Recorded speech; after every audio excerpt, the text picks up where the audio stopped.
Feeling good? I'll soon put a stop to that. Sorry, only kidding. Okay, we're on this I Am series, and the one we're on here is this. I am the bread of life. Now, one thing as a speaker I admire about Jesus in particular is that Jesus had a way of connecting with an audience. And it's something we can latch onto as a preaching team, isn't it? He had a way of connecting. And a very simple way was to deal with things out of people's lives that they would identify with and then lifting them to a spiritual level. So he could talk to fishermen about fish and then say, I will make you fishers of men. And talk to people who were used to keeping flocks about sheep and goats and looking after the lost sheep and the whole idea of shepherding. And people who grew crops, wheat and tares, what would happen if you sowed seed on stony ground, taking the everyday and lifting it to a spiritual level. And we've got a classic here, haven't we? I am the bread of life. Bread, it's a staple item of diet. And even more than these days, every single person who was being spoken to would eat bread in the course of the day. And also, as Jesus adds to that scripture at the end there, drink water. Bread and water. It's the basis of keeping you going in the course of the day. Nutritionists reckon that they actually prove that you can live on nothing other than bread and water for something like 6 months. You wouldn't be very healthy, you develop scurvy and all this kind of stuff. But you can live on nothing other than bread and water for 6 months or so. It's what they worked out in the old prison system, didn't it? Just give prisoners bread and water because you weren't bothered about their health. You just wanted them to survive. Bread and water will keep you alive. But Jesus takes that everyday issue and lifts it to another level and says that I am the bread. I will provide the water. So let's just look at those two scriptures just in the black and white one there. Jesus declared, John 6, verse 35, I am the bread of life. Whoever comes to me will never go hungry. Whoever believes in me will never be thirsty. And this links in with something he'd said a couple of chapters earlier to the Samaritan woman at the well, when they're talking about water. How are you going to get water? She says, you haven't got a bucket. How are you going to draw water? And he says this, Jesus answered, everyone who drinks this water will be thirsty again. But whoever drinks the water I give them will never thirst. Indeed, the water I give them will become in them a spring of water welling up to eternal life. Bread and water. Something you have every day that will keep you alive, lifted to a spiritual level. And it'll be very easy simply to take this and simply turn it into something that's right at the core of what we seem to believe as Christians, and that's this. All you need is Jesus. All you need is Jesus.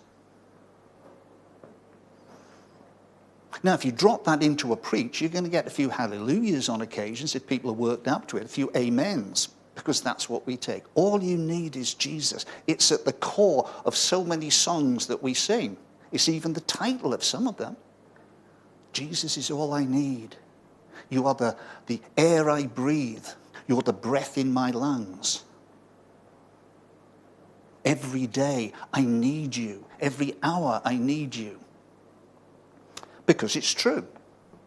All you need is Jesus. You're not going to get to heaven any other way. So it's easy to go down that road and to preach on this fact that what you need is Jesus every day of your life. All throughout your life. But I'm going to go down a slightly different path. And what I want to do is to look at the dangers of that.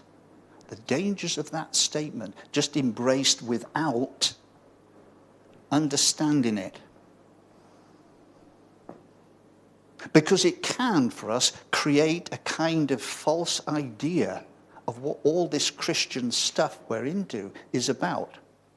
I mean, Liz and I could have experienced it a bit at a previous church when people in recovery were sent, who were Christians, were sent into NA meetings and AA meetings to tell people that it's a load of rubbish, all this 12-step stuff, because all you need is Jesus. You don't go into a meeting and tell people you're an addict, because all you need is Jesus.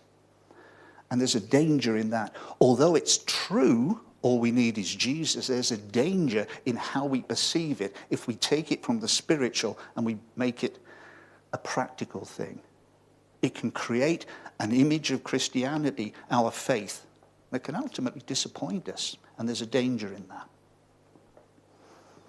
So what I want to do is to look at that in two ways. I want to look at a Bible character who illustrates this, where I'm coming from with this.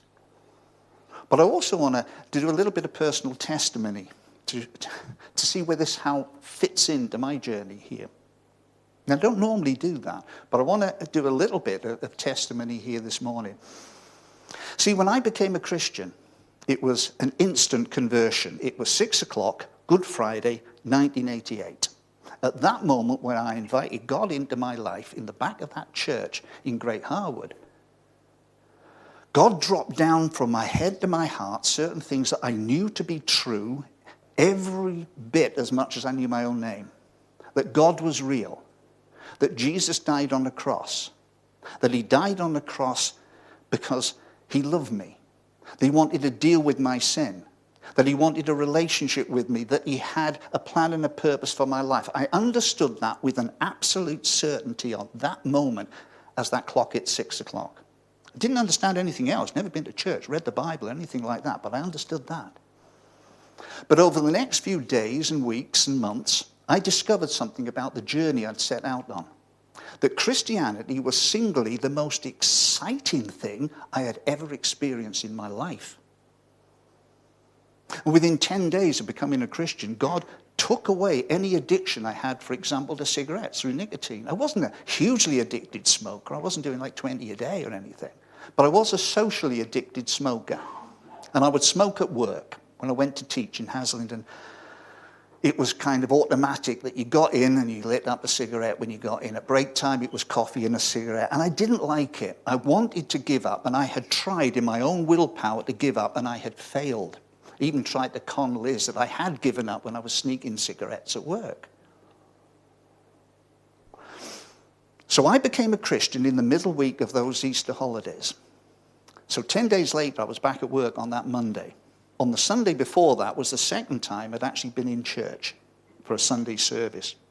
And I'd learned one or two things about God, that God could answer prayer. So I thought, well, I'll have a go at this.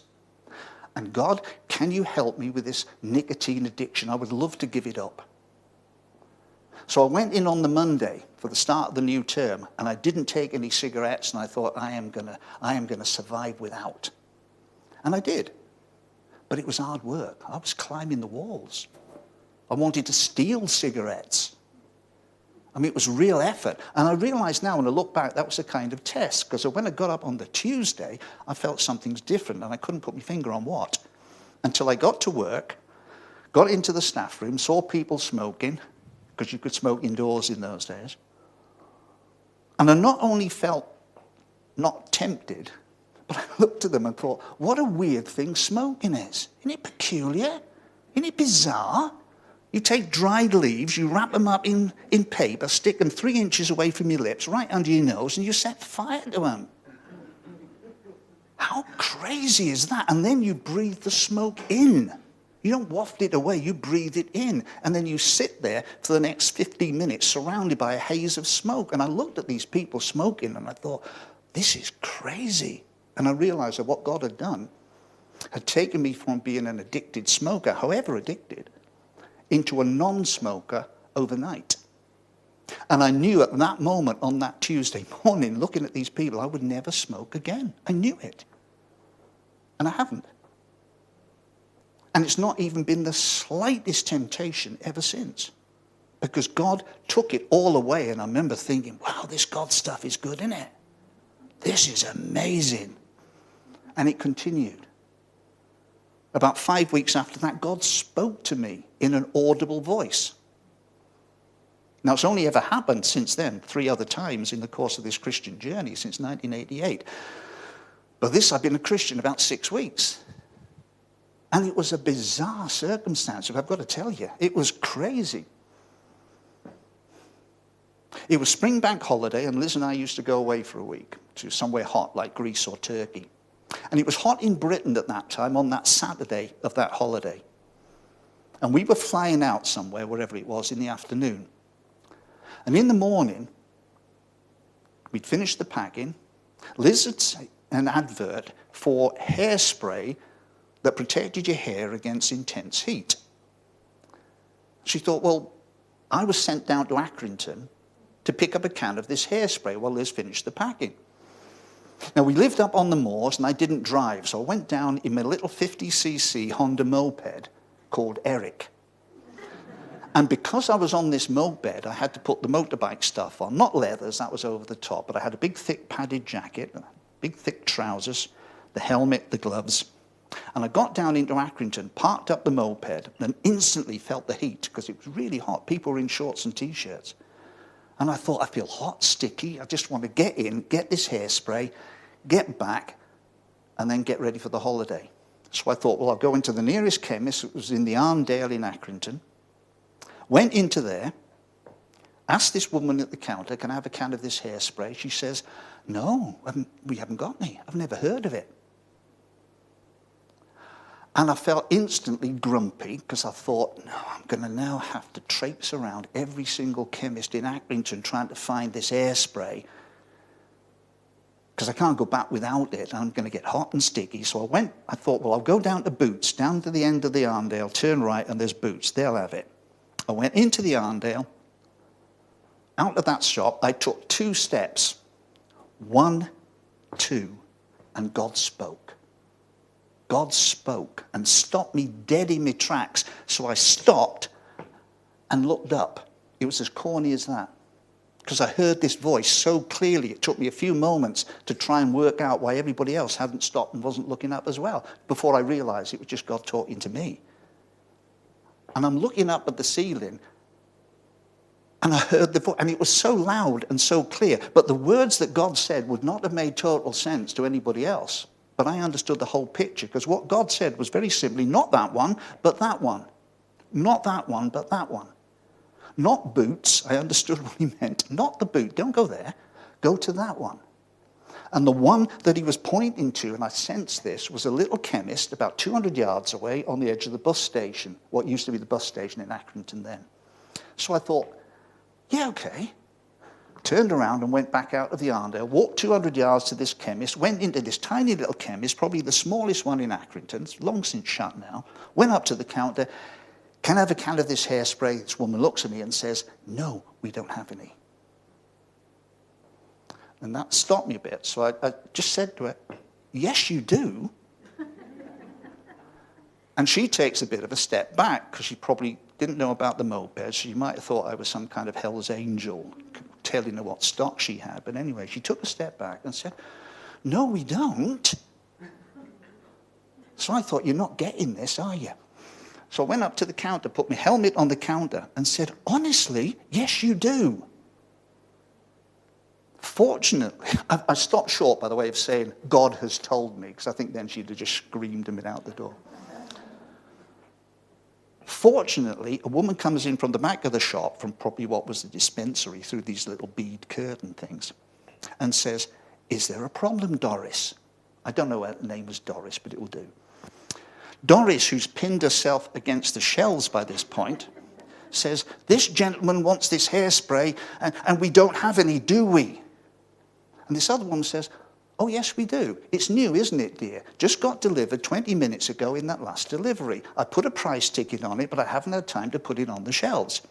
It's in a little box just where you're standing under the counter, and then goes out. So Doris kind of looks suspiciously, bends down, picks up this cardboard box, and takes out one of these half a dozen little cans of this hairspray, hands it to me. I pay her, thank you very much, and I'm off. And as I'm walking back to that moped, I'm thinking, this Christian stuff is a bit special, isn't it? It's a bit... God not only loves you, cares about you, not only will take away your addictions just like that, but he talks to you about hairspray. Not just about matters of life and death, but where a can of hairspray is in all the chemists in Accrington, because I'm convinced to this day that Boots never had it. This was probably the only chemist in Accrington that had it. I never bothered to check any of that. But I'm walking back thinking, if God cares enough about me to talk to me about stuff like this, because he doesn't want me walking all over Accrington getting hot and sweaty and getting grumpy before my holiday, he cares about me that much, everything I can give to God, can't I? There is nothing that God is not interested in my life. I thought, wow, this is amazing. And if somebody had met me on the way back to that moped and said those words to me, by the way, all you need is Jesus, I'd have said, you don't have to tell me, mate, I know it. I know it with an absolute certainty. All you need is Jesus. The only thing that confused me is, why doesn't everybody else know this? Because surely if everybody knew that Christianity was like this, we wouldn't need to pray for revival. They'd be running to church in the morning to get in, because it was incredible. And it went on like that in various ways. Christian Union at school, 100 kids. Faith camp down at Peterborough in the summer, 5,000 people jumping up and down singing, we're going to see revival in this land. People on prayer lines being prayed for, falling over, people behind them catching them like Josh Butler. You know, whoa, there's another one gone. Whoa, there's another one. It was so exciting. Jesus is all you need. Oh, absolutely. But here's the twist. That being the case, how come that same person, me, a few years later, down the line, chose to become an alcoholic? Chose to put my Christian witness on the line, to tear up my integrity, to sneak around in the dark, being deceitful, to put all relationships that should matter to me on the line and to hurt people. How come I do that? How come that happens? How come do people who know this stuff walk from it if Jesus is all I need? And I'm not talking about why I decided I wanted to be a secret drinker. That's easy. I'm an idiot. I'm an absolute idiot. Like a lot of people, I make idiotic decisions. No, the reason was something much simpler than that. 2 words. Real life. Real life crept up on me unawares. Not overnight, it crept up on me. When I started to realize that it's not all like that. That there are times when Jesus doesn't take your problems away with the snap of her fingers.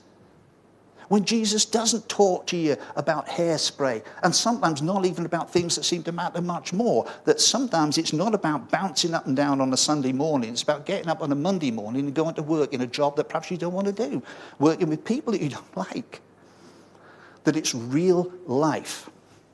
That although everything that I'd experienced was true, no doubt about it, there was something behind it that I was missing. Real life. And I've seen it then, since God rescued me from alcohol 20 years ago, and I haven't drunk anything since then. And God pointed us towards working in prison and in recovery. I've seen it so many times. Many times. People come to faith, come out of prison, get clean, come into churches, and their lives take off like skyrockets. Because from being on the outside, they're now on the inside. From having a story they used to be ashamed about, they're now holding a microphone and telling people and getting rounds of applause. It's amazing. And then somewhere down the line, sometimes, it's not that they fall and realize it was a lie, because it never is. They just like hit a plateau, and suddenly real life kicks in, and suddenly you've got to do some of this stuff on your own. And it's harder work. And that's when things of the world start to creep in, and it becomes harder. Now, I want to illustrate that with a story from the Bible, with a character from the Bible who actually experienced this. And I don't want to just throw this out as a problem. There's no point in just throwing a problem out at people and saying it's not, this Christianity stuff, it's not all it seems to be, because that's not what I'm saying. Jesus is everything you need. Trust me on this. There is a solution to this, which I come to. But there is a problem. Because if all I need is Jesus and I latch onto that, and what I need is for healing, what I need is a problem to be taken away, and all I need is that, then why doesn't it go? Why do I still have to endure it? And that can then disappoint you. And there's a woman who experienced that, and her name is Michal. Now, Michal's story occurs in 1 Samuel 18:19 right the way through to 2 Samuel 6. I haven't got time to tell the whole story, but she fits in very neatly into the relationship between two Old Testament key characters, Saul and David. Now, Saul is the first king of Israel, the one who was appointed despite God's warning because he looked the business. David is God's choice, the man after God's heart, the little shepherd boy, the one to succeed Saul when Saul was out of the way. And they come together when David kills the Philistine giant Goliath. Saul thinks he's great. He brings him into the family, makes him almost like a son. But Saul has a mental issue going on. He's got insecurity issues. And soon he becomes envious of David. He becomes envious. And in a way, he starts to think, well, look, when he goes out to fight the Philistines, perhaps the Philistines will kill him. And this might... When he realizes that the people love David more than they love him, he becomes envious and starts to wish he was out of the way.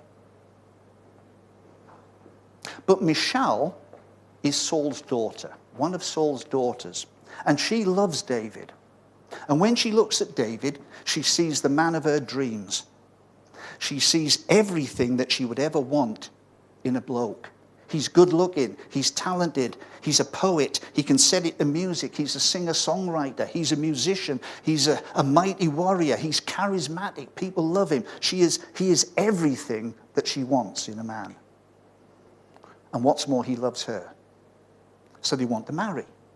So they go to Saul, and Saul agrees, you can marry my daughter, but as your dowry, you've got to go out and kill 100 Philistines and bring back little bits of their body to prove you've done it, which we won't go into. Bring back a little doggy bag full of little Philistine bits. Because he thinks that not even David could survive 100-to-1 odds. But David goes out and he comes back not just with one doggy bag, but two, because he's killed 200 of them, full of 200 little Philistine bits. And so Saul's envy goes deeper, but he has to now let Michal marry David. So they marry. And Michal has the man of her dreams. The man who can now write a love poetry and sing it to her. The man who she can walk out on his arm and everybody will be looking up and thinking, wow, aren't you blessed? But of course now Saul works out that if the Philistines can't kill David, I'm going to have to do it myself. So he employs people to go and hunt David down, kill him while he sleeps. But Michal hears of the plot and warns David, helps him escape, puts a dummy in the bed, puts goat's hair on the pillow to buy time for David to escape. And in doing that, she's actually risking her life, remember? Because to get in the way of the king's schemes is pretty risky, even if he is her father. So if you'd asked Michal, what do you think about David? She would have said exactly the same things that I said, that sometimes we say, that we sing about, that he is all I need. And I will lay down my life for him. She just did. The same sort of thing that Peter said when Jesus said, you're going to betray me. No, no, no. Other people may, but I won't. I'll lay down my life for you. And we know what happened there. She meant it. Everything that she said was true. And she demonstrated it. But now real life kicks in. Because David's on the run. They're separated. And for the next 10 years, the lovers are separated. To make matters worse, Saul gives Michal to another guy, a guy called Paltiel, who's a nice guy. He loves Michal. But he's no David. He's an ordinary guy. We don't know much about him. But he cares. He's an ordinary guy. He's no superhero. But 10 years later, of course, the situation changes again. Saul's defeated in battle by the Philistines. He takes his own life. The throne passes to his son called Ishbosheth. And David sees his opportunity to make a move towards becoming king. And he signs a treaty with Ishbosheth, but as part of that treaty, demands the return of Michal, who's simply picked up, taken away from Paltiel and dumped with David. And Paltiel's heartbroken. But now the two lovers are reunited, and they can live happily ever after, can't they? But of course they don't. Because real life has kicked in for Michal, and she's seen something about David that she never quite got before. It wasn't that David was a fake, that what she saw wasn't true. It was just there was a bit about David that she missed, that in fact was much more important than the glitz and the glamour and the victories and all that. And that was David's relationship with God. That was the most important bit. And that's the bit that she missed because it didn't relate to her. All the other bits were exciting. But the relationship, David's relationship with God, wasn't about her. And she missed it. So when they were reunited, David now disappointed her. Because there was something in his life that was more important than her. And that's the bit really, in a sense, that I think I missed. I loved the events. I loved the excitement. I loved the Sunday mornings. But I missed the important bit, the relationship with God that went throughout it all. Do you know what I mean? I missed that. The bit that was more important, the bit that made sense of it all. I was living from event to event, exciting thing to exciting thing, and I missed the reality of the relationship with God on the Monday morning and the Tuesday morning. And as a result of that, God got pushed a little bit on the back burner of my life, and other things crept in. Took time, but they got there in the end. And so they do for Michal. Because when David finally becomes king, and he brings the Ark of the Covenant back to Jerusalem, David is excited. He takes off his kingly garments, puts on priestly garments, and dances his socks off. And in 2 Samuel 6, we read this. Wearing a linen ephod, David was dancing before the Lord with all his might, while he and all Israel were bringing up the ark of the Lord with shouts and the sound of trumpets. As the ark of the Lord was entering the city of David, Michal, daughter of Saul, watched from a window. And when she saw King David leaping and dancing before the Lord, she despised him in her heart. How sad is that? How sad is that? But the reason behind it was that David disappointed her. Because she had bought into something that wasn't unreal, wasn't untrue, but was not the whole truth. And the bit that she didn't buy into was the most important bit. That day-to-day relationship with the creator of the universe that keeps you going between the events. The important bit, the fact that on a Monday morning when you're not jumping up and down and celebrating God and the worship team not there lifting us up in praise, God is still with you. God loves you. And God is with you every second of the day. That's the exciting bit when you think about it. The events are a bonus. So there's the problem. There's the problem I experienced. And so many others do. But of course there's a solution, isn't there? No point in just throwing a problem out if we can't provide a solution. And the solution doesn't lie in Michal. That's sad. It lies in David. Because David also experienced real life, didn't he? Real life that he'd never experienced before. From being at the center of things, he was now an outlaw. He was hiding in caves in fear of his life. Saul's men were trying to hunt him down and kill him. It was very different for David. He was beset by problem after problem after problem. And we know how he felt in the midst of that problem because he wrote about it. He wrote, for example, Psalm 142, and you will recognize the feelings in David when you see what he wrote. He wrote this: "Listen to my cry, for I am in desperate need. Rescue me from those who pursue me, for they are too strong for me." Ever felt that? Problems are just too big. They're just mounting up, and you're thinking, hang on, how can I cope with this? I'm in desperate need. set me free from my prison that I may praise your name. Then the righteous will gather about me because of your goodness to me. Come on, God, sort it. Ever done that prayer? I have. Come on, God, sort it out for me, will you? Sort it out for me. Then I can praise your name. Then the righteous will come to me. Then I can grab the microphone and give my testimony. Come on, God, set me free from my prison. Then I'll be okay. But it can't work like that, can it? This relationship with God cannot work like that. Otherwise, it would be such a desperate journey, wouldn't it? Every time you hit a problem, you've got to stand there and wait for God to move it before you can take another step forward. It's like the people who say, I come to church on a Sunday to have my batteries recharged. What? You need your batteries recharged on a Sunday morning? Does that mean that for the rest of the week, the batteries just run down until you crawl into church the next Sunday to have them charged again? What sort of Christian journey is that? No wonder that when people miss a few weeks and they haven't got anything to recharge them, they suddenly fall because their batteries are no longer rechargeable. It can't be about that Sunday to Sunday. And of course it isn't.